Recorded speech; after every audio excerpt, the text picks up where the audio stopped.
Vamos a dar lectura a Marcos capítulo 11, versículos del 1 hasta el 11.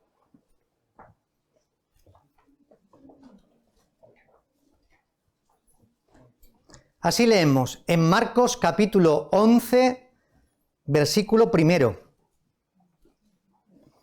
Cuando se acercaban a Jerusalén junto a Betfagé y a Betania, frente al monte de los Olivos, Jesús envió 2 de sus discípulos y les dijo: Id a la aldea que está enfrente de vosotros, y luego que entréis en ella hallaréis un pollino atado, en el cual ningún hombre ha montado. Desatadlo y traedlo. Y si alguien os dijere: ¿por qué hacéis esto?, decid que el Señor lo necesita, y que luego lo devolverá. Fueron y hallaron el pollino atado afuera de la puerta, en el recodo del camino, y lo desataron. Y unos de los que estaban allí les dijeron: ¿qué hacéis desatando el pollino? Ellos entonces les dijeron cómo Jesús había mandado, y los dejaron. Y trajeron el pollino a Jesús, y echaron sobre él sus mantos, y se sentó sobre él. También muchos tendían sus mantos por el camino, y otros cortaban ramas de los árboles y las tendían por el camino. Y los que iban delante y los que venían detrás daban voces diciendo: Hosanna, bendito el que viene en el nombre del Señor, bendito el reino de nuestro padre David que viene, Hosanna en las alturas. Y entró Jesús en Jerusalén y en el templo, y habiendo mirado alrededor todas las cosas, como ya anochecía, se fue a Betania con los 12. Señor, pues pedimos tu bendición para esta palabra que en esta mañana va a ser predicada, y también te rogamos por los niños nuestros, por sus profesores y por la clase que van a tener ahora. Bendícelos también, Señor, en el nombre de Jesús.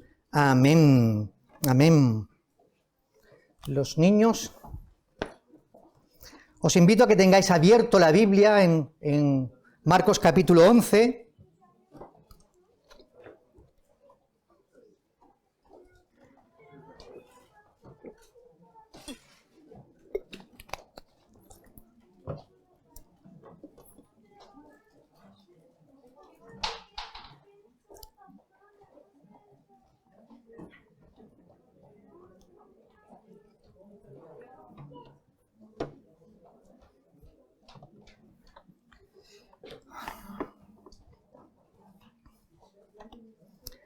Domingo de Ramos. Hoy, como todos sabemos, se celebra este acto llamado Domingo de Ramos. Esta semana, o mejor dicho, sabemos por lo que hemos leído que Jesús, el primer día de la semana judía, Domingo de Ramos, entró en Jerusalén, como acabamos de leer. Y sabemos también que Jesús, que entró en Jerusalén esa semana, lo que le venía encima es lo que también a veces se llama la pasión de Cristo. Concretamente el viernes, Vía Crucis, ¿verdad? El camino de la cruz donde Cristo murió crucificado. ¿Qué ocurre o qué ocurrió en ese Domingo de Ramos? O mejor dicho, pasado este Domingo de Ramos, ¿cuáles fueron los acontecimientos más destacados que podemos señalar a partir del Domingo de Ramos?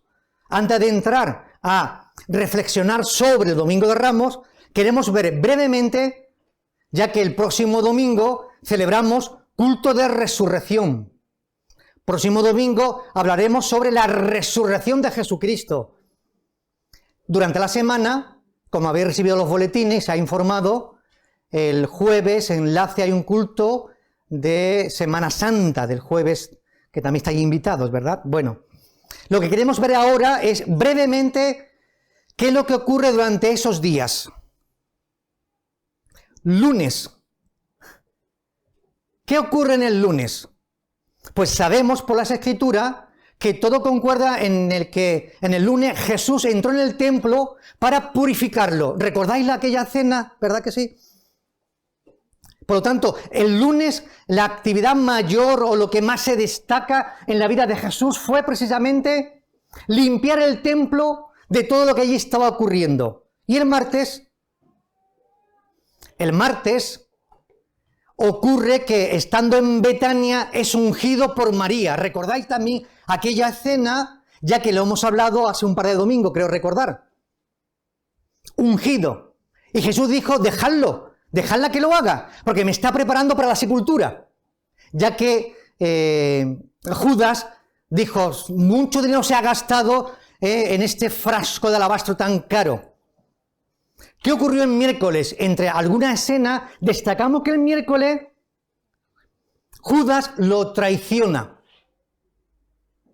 Judas recibe las monedas, ¿verdad?, del Sanedrín para traicionar a Jesús. Pero ¿qué ocurre el jueves? Entre algunas actividades importantes destacamos la última cena. Jesús toma el pan, toma el vino e instituye diciendo, esto por favor hacedlo en memoria de mí. Cada vez que toméis el pan, cada vez que toméis el vino, hacedlo recordando este hecho. Esto representa mi cuerpo, esto representa mi sangre, que es entregado por todos vosotros. Eso ocurre el jueves. ¿Qué ocurre el viernes? Cristo es crucificado, sentenciado a muerte, elevado a una cruz y muerto en la cruz del Calvario. ¿Qué ocurre el sábado? ¿Qué pasa el sábado? ¿Qué se destaca en la Escritura en sábado? Pues no se dice nada. Y hemos llamado el día del Santo Sepulcro. ¿Qué ocurre en domingo? Cuando las mujeres, ¿verdad?, María Magdalena y otras más, se acercan al sepulcro, que ya Cristo no estaba. Pero eso lo dejaremos para la próxima semana. ¿Qué significado tiene Domingo de Ramos? ¿Qué esperaba el pueblo acerca del Mesías? ¿Cómo lo estaban esperando los judíos? Realmente, ¿qué significaba Domingo de Ramos para Jesús? ¿Y qué significa Domingo de Ramos para ti, para mí, para nosotros? Sabemos por las Escrituras que el pueblo judío estaba con una expectación esperando la llegada del Mesías. De hecho, quisieron en más de una ocasión a Jesús de Nazaret hacerlo rey, y Jesús se apartaba. Así que esperaban que el Mesías llegara y estaban enfocando en Jesús de Nazaret al Mesías que llegaba, pero para ellos, para el pueblo, para los judíos, este Mesías que venía era un libertador político. De hecho, como hemos leído, ellos cantaban, bendito el reino de nuestro padre David que viene. Por lo tanto, lo que ellos esperaban era un reino político, de un carácter nacional. Y Jesús no vino para esto. Jesús vino para traer un reino distinto, el reino de Dios, donde todos tienen cabida. Hombres y mujeres entran en el reino de Dios, por la fe en Jesucristo. También sabemos qué es lo que significó para Jesús este día. Jesús sabía perfectamente, porque conocía Isaías 53, el siervo sufriente. Jesús sabía que lo que le esperaba era la muerte en la cruz del Calvario. Y él tomó ese camino y lo hizo firmemente, como veremos a continuación. Para Jesús, la lectura de Isaías 53 era muy significativa. ¿Y qué significa para nosotros? Hermanos y hermanas, Domingo de Ramos significa Cristo llevando a la plenitud el misterio de salvación para todos los hombres. O dicho de otra manera, para nosotros significa que Cristo está decidido y no le tiembla, en un lenguaje coloquial, ni el pulso, diríamos, ni los pies para acercarse a Jerusalén por lo que le espera. Significa que Jesús está dispuesto a cumplir la misión. Aunque recordáis que llega un momento de debilidad, digámoslo así, de debilidad, ¿Recordáis en la oración del huerto del Edén, del huerto de Getsemaní, perdón? ¿Recordáis aquella oración? Señor, pasa de mí esta copa, pero no se haga mi voluntad sino la tuya. Se está enfrentando. Por lo tanto, para nosotros significa que Jesús toma la decisión firme, sin equivocarse. Domingo de Ramos para Jesús es que tiene la decisión firme de entrar en Jerusalén para cumplir la obra, el ministerio y la misión que Dios el Padre le tiene encomendado a él. Vamos ahora a ver versículo 1. ¿Qué ocurre en esta lectura que hemos visto, verdad? Vemos que Jesús se está acercando a Jerusalén, pero se detiene ante la montaña de los Olivos, el monte de los Olivos, interesante, y ante dos ciudades más, ¿verdad? Se detiene. Ahí está detenido Jesús. Mirad, Jesús, que está cerca de Jerusalén, ha anunciado, que se recoge en la Escritura, ha anunciado 3 veces lo que le va a ocurrir. No vamos a leerlo, pero Marcos capítulo 8, versículo 31. Marcos capítulo 9, versículo 31. Y Marcos capítulo 10, versículo 33, se repite constantemente la misma idea. Jesús está expresando que el Hijo del Hombre tiene que venir y sufrir en Jerusalén en manos de los ancianos y del Sanedrín. Y será muerto. Lo anuncia.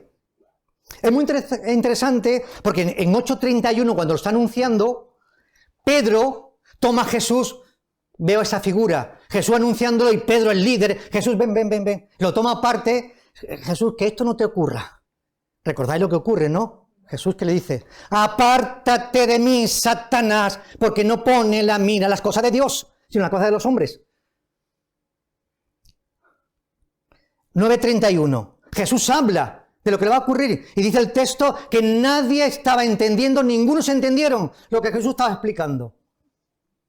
Y en Marcos 10:33, de nuevo Jesús habla de lo que le va a ocurrir en Jerusalén. Y Juan y Jacobo se le ocurren, Señor, cuando tú vengas en tu reino, por favor, ponme a mi derecha y a mi hermano a mi izquierda. Pero ¿y esto? ¿Qué le pasa a estos discípulos? ¿Qué le está pasando? ¿No entienden nada? Os hago esa pregunta, hermanos. Jesús está hablando y ellos no están entendiendo nada. Cuando el Señor no está hablando, ¿qué se nos está pasando por la cabeza? Dios habla a través de la Escritura. Tu tiempo devocional en casa, cuando estás leyendo, cuando estás escuchando un mensaje, ¿qué se nos pasa por la cabeza? Cuando el Señor nos está hablando, te está hablando a ti y a mí, como pueblo, como individuo, ¿qué se nos pasa por la cabeza? ¿Qué se nos pasará? Como a los discípulos posiblemente, que nos despistamos y nos vamos por los cerros de Úbeda y no estamos entendiendo lo que Dios nos está explicando y lo que Dios nos está diciendo, cuál es su misión importante. Versículo 2. Dice que Jesús quería entrar en un borriquillo, en un asno, en un borrico joven, ¿verdad? Y además manda a 2 de ellos, dicen algunos que era Pedro y Juan, manda a 2 de ellos con ciertas instrucciones para que todo salga bien. Es decir, resalto en el primer versículo, Jesús sabe, esa frase a mí me gusta saber, Jesús sabe lo que le espera en Jerusalén, lo sabe. Segundo texto, Jesús sabe cómo tiene que entrar en Jerusalén, lo sabe, Jesús lo sabe todo, claro. Jesús sabe cómo tiene que entrar. ¿Y por qué lo sabe? Porque leyendo Zacarías 9:9 lo sabe. Oh, hija de Jerusalén, ¿verdad? Y entrará el rey, rey de gloria, rey humilde, entrará en Jerusalén. Alegraos, hijas de Jerusalén. Él lo sabe, que tiene que entrar en un borriquillo, en un asno. Y lo sabe. Y sabe que tiene que entrar, según Zacarías 9:9, como un rey humilde y pobre, trayendo la paz, no viene trayendo la guerra. Jesús ahora viene trayendo la paz. Él se ofrece la cruz del Calvario. Cuando venga su segunda venida, ya no viene trayendo la paz, lo sabéis, ¿verdad? Primera venida, vino trayendo la paz, Él es el príncipe de paz. Segunda venida, la parusía, Cristo vendrá y ya no viene trayendo la paz, viene trayendo juicio. Es importante resaltarlo. Dios, esa frase siempre me gusta, ¿no? Dios es bueno, y Dios es amor, pero también se aira. Dios es amor, pero también disciplina. Dios vino como príncipe de paz y ahora vendrá para traer justicia cuando venga la segunda venida. Aún tenemos tiempo de arrepentimiento y de acercarnos al Señor. Eso, príncipe de paz. Versículos del 3 al 6. Jesús sabe, ¿verdad? Y que tiene que entrar en un pollino y también sabe ahora otra vez, conocimiento, sabe que cuando los discípulos se acerquen a aquel pueblo que no está aquí determinado, aún dice que fue Betania, para tomar el pollino, la gente le van a preguntar.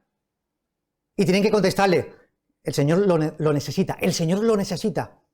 Déjaselo, que luego te lo va a devolver. Sabe cómo va a ocurrir las circunstancias, porque el Señor lo sabe todo. Dios lo sabe todo.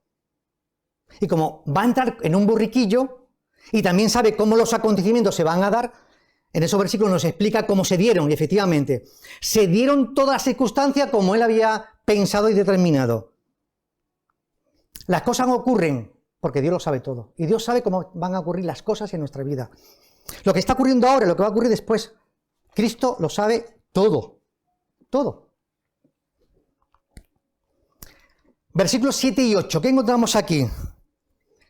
Vienen los discípulos con el borriquillo y sobre el borriquillo le ponen sus mantos, las capas. Y Jesús se sube en lo alto y comienza a caminar. Jesús montado se va acercando a Jerusalén.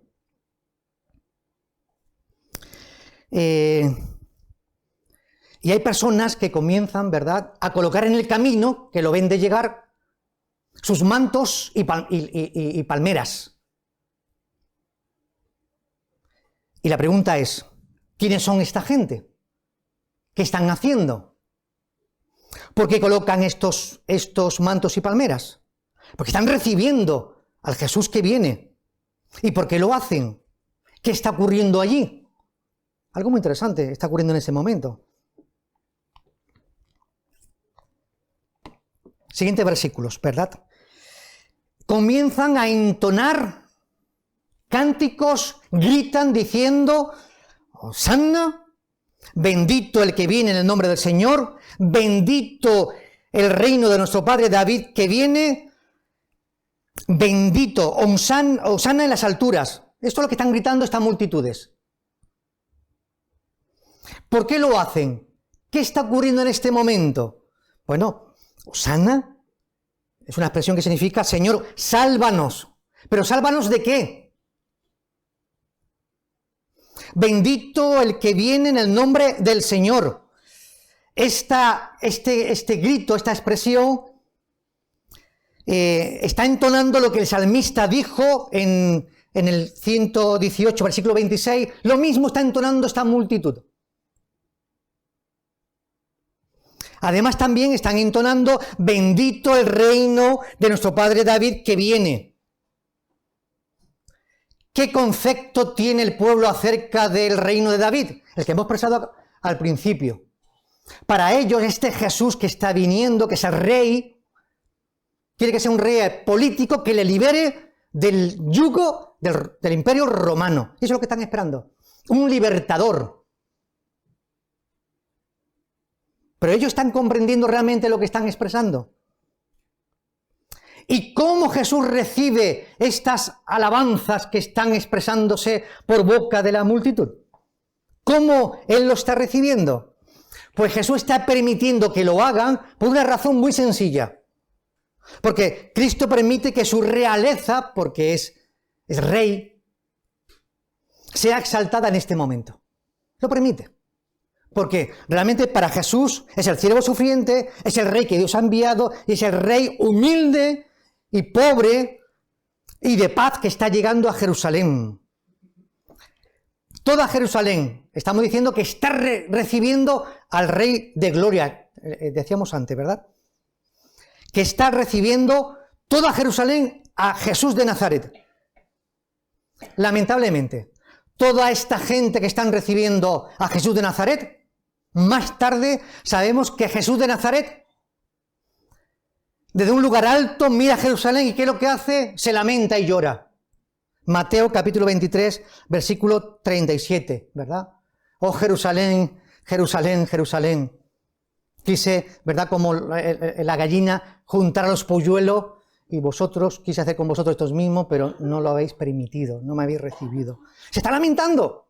Jesús se lamenta de que esta multitud que le están alabando, porque no es una alabanza genuina, ya el profeta Isaías lo decía, recordad, este pueblo de labios me honra, pero su corazón está lejos de mí. Esto está ocurriendo también aquí ahora.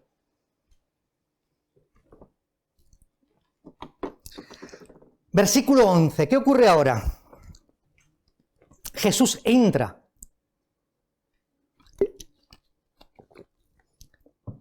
Entra en Jerusalén y entra en el templo. Pero dice el texto que entra para observar el templo. ¿Qué está observando? ¿Por qué se detiene en el templo? ¿Qué está ocurriendo en el templo? Lo hemos dicho también al principio, ¿verdad? Pero dice el texto que es tarde y entonces se retira. ¿Y dónde va? A casa de sus amigos. Lázaro, María y Marta. Marta, María y Lázaro. En Betania, que está cerca. Va a casa de ellos. Y allí se queda aquella noche. Siempre Jesús está mirando, siempre. Aquel acto de que Jesús entra en el templo y lo que ve es lo que todos ya sabemos, en el templo de Jerusalén, ¿verdad? Jesús siempre está mirando. ¿Y qué es lo que le espera a los días siguientes? Como hemos dicho también al principio. Lo que llamamos nosotros la pasión de Cristo, el Vía Crucis, ¿verdad? Es un día agridulce para Jesús. El primer día de la semana judía, lunes, para nosotros es domingo, día de celebración de resurrección. Para Jesús, que el primer día, sábado, día de reposo, para Jesús, ese día de Domingo de Ramos fue agridulce. ¿Por qué fue agridulce? Porque entró como rey, pero sabía que lo que le esperaba esa semana era un calvario, nunca mejor dicho, un calvario. La traición de sus amigos, el abandono de los más queridos. Pero recordamos, ¿verdad?, que todos lo abandonaron, aquellos hombres valientes, y Pedrito es más valiente, pero ¿quién estaba al pie de la cruz? ¿Quién estaba? María, la madre, María Magdalena, aquella a quien Jesús le había quitado los 7 demonios, y también Juan, y algunos más. O sea, en general, los discípulos tuvieron mucho miedo y temor de ser apresados, y se marcharon, huyeron. De hecho, Jesús ya lo había dicho. Pedro, esta noche antes que cante el gallo, 2 veces, tú me vas a negar 3 veces. Señor, no, hasta la muerte iré contigo. Y cuando el gallo cantó la segunda vez, se miraron los rostros. ¿Y qué hizo Pedro, verdad? Reconoció lo que Jesús le había dicho. Porque Jesús lo sabe todo. Lo estamos diciendo. Todo lo sabe. Pero lo bueno de este texto que sabemos es que Pedro se marchó y dice el texto que lloró, como dice, amargamente. Es decir, que Pedro se arrepintió enormemente del acto de haber negado a Jesús. Pero luego fue, como todos sabemos, Juan capítulo 21, fue luego restaurado, recordáis, ¿verdad? 3 veces lo negó y 3 veces le dice el Señor a Pedro, Pedro, ¿tú me amas? Señor, tú sabes que yo te amo. Pues apacienta mis ovejas. Segunda vez, Pedro, ¿tú me amas? Señor, claro que tú lo sabes que yo te amo. Pues pastorea mis corderos. Pedro, ¿tú me amas? Señor, tú lo sabes todo. Pues pastorea mis ovejas. 3 veces lo negó, 3 veces él expresó que amaba al Señor y fue restaurado, y luego pues, comenzó el ministerio, ¿verdad?, pastoral y apostolado en Jerusalén. Aquí nos encontramos, ¿verdad? Volvamos a esta idea, ¿verdad? Jesús entró en el templo mirando. ¿Qué se encontró? ¿Qué miraba? Hemos dicho también, ¿verdad?, la Vía Crucis, un día de espanto, hemos dicho, día agridulce para él, era un día muy agridulce. Entonces hemos dicho que Domingo de Ramos significa, para la Iglesia, o estamos ahora pensando que Domingo de Ramos para nosotros significa algo muy importante. Es un llamamiento para todos nosotros. Es un llamamiento a la responsabilidad.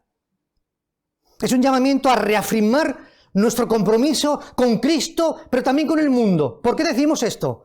Porque Cristo estaba comprometido con su Padre y también con el mundo. Murió en la cruz de Calvario, llevó a cabo la misión.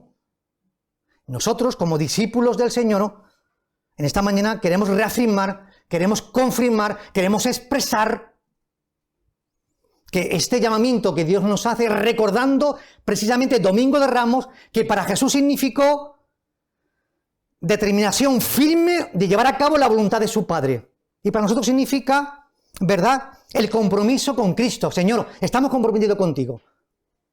Pero también con el mundo. ¿Por qué? Porque servimos al mundo. Cristo vino para servir, no para ser servido. Para servir al mundo, para salvar a todos en salvación. Servir en salvación. Así que nos comprometemos con Cristo y con el mundo a quien servimos, con el ministerio de la reconciliación. Jesús nos está mirando. Y Jesús te está mirando a ti y a mí ahora mismo. Y si Jesús nos está mirando, Jesús, ahora nos está mirando con ojos tiernos y de misericordia. A todos. Repito esta idea. La segunda venida, cuando Él venga, será distinto. Recordad que vendrá como rey, como guerrero. Ahora no. Jesús todavía nos está mirando con ojos tiernos, de amor, de misericordia. ¿Cómo vamos a responderle? Ante la mirada cautivadora de Jesús, ¿cómo vamos a responderle? Bueno, ya lo dijo también el Antiguo Testamento, ¿verdad? Creo que Isaías, el texto no lo he recogido. Mirad a mí, dice el texto, ¿verdad? Mirad a mí y sé salvos. Eso es lo que está esperando el Señor, que le miremos a Él para recibir de Él la salvación, que es el gran ministerio que Cristo ha traído al mundo, la reconciliación entre Dios, entre el hombre y Dios. Es el gran misterio y la gran misión, no hay otra. Miremos a nuestro Salvador para recibir de Él lo que nos quiere dar, y nos quiere dar la salvación a todos. Terminamos. ¿Y qué está esperando el Señor de nosotros, de cada uno de nosotros? Pues 4 actos que he señalado aquí, teniendo en cuenta todo lo que hemos dicho hasta aquí.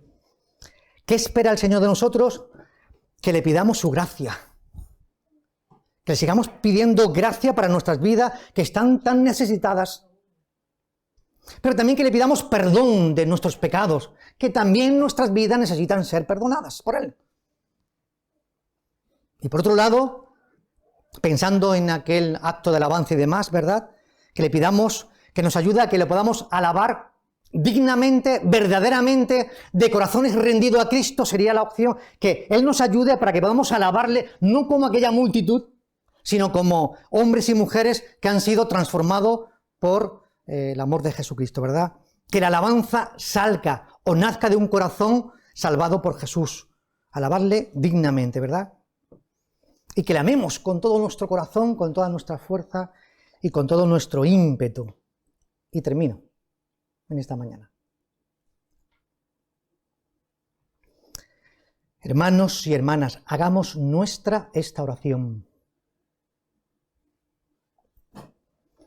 Señor, mi Rey y Salvador, ven aquí en esta mañana, te lo suplico, grandioso Rey, ven y ayúdanos, porque hay ojos que no ven y hay oídos que no oyen, y que tu salvación en esta mañana se produzca en cada uno de nuestros corazones. En el nombre de Jesús, amén, amén, amén.